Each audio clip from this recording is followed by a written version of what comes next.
This video will explain the primary facts and holdings of the High Court case Coco and Clarke.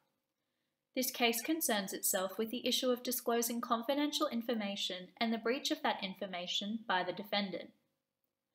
It was found by Justice McGarry that some of the facts in Coco and Clarke raise questions in regards to the equitable doctrine of confidential communication. The plaintiff's case began when Coco entered into negotiations with Clarke regarding the design and development of a proposed Coco moped. Discussions over 3 months between Coco and Clarke involved the plaintiff supplying important information such as a list containing possible suppliers. The breach of Clarke arose when the defendant advised the plaintiff they had elected to remove themselves from negotiations and instead begin development on their own moped design. After the initial breach, Coco became wary of Clarke's reassurance of a new design when advertisements in trade papers became available, resulting in the allegation that the scamp moped had been made using the original design for the Coco moped. As the defendant provided no compensation for his alleged use of the design, Coco applied for an interlocutory injunction to terminate the manufacturing or selling of any scamp moped that had used the information provided by Coco in confidence solely for the purpose of a joint venture. In order to succeed on a motion for interlocutory injunction, Coco had to show a strong prima facie case for the existence of a right and that the defendant had in fact infringed upon this right.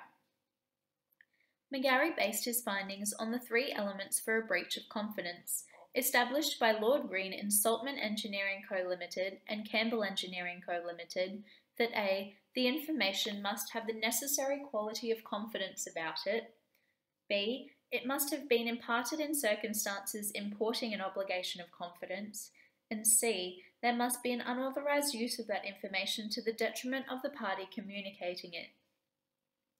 It was held by Justice McGarry that the plaintiff had only established the second element of a breach of confidence. As there was no contractual agreement between Coco and Clarke, it was difficult to determine whether the information was in fact confidential in nature. Furthermore, it was found that Coco had failed to establish substantial similarities between the 2 designs that could have indicated the defendant's moped was created using the original design or information Coco provided.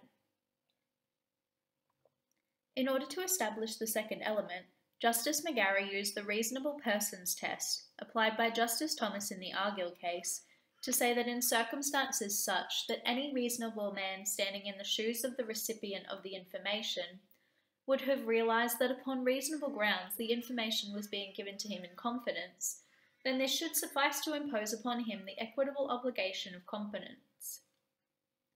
McGarry continued that information of a commercial or industrial value given on a business-like basis, including a joint venture or the manufacturing of products by one party for another, would therefore regard the recipient as carrying a heavy burden if he seeks to repel a contention that he was bound by an obligation of confidence.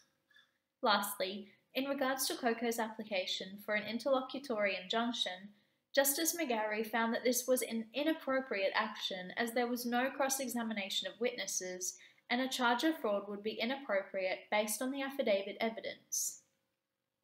Overall, it was held by McGarry that while there may have been a duty of confidence, there was no substantial evidence to support the plaintiff's claim that the scamp moped was developed using Coco's original design. This video will explain the primary facts and holdings of the High Court case Coco and Clarke. This case concerns itself with the issue of disclosing confidential information and the breach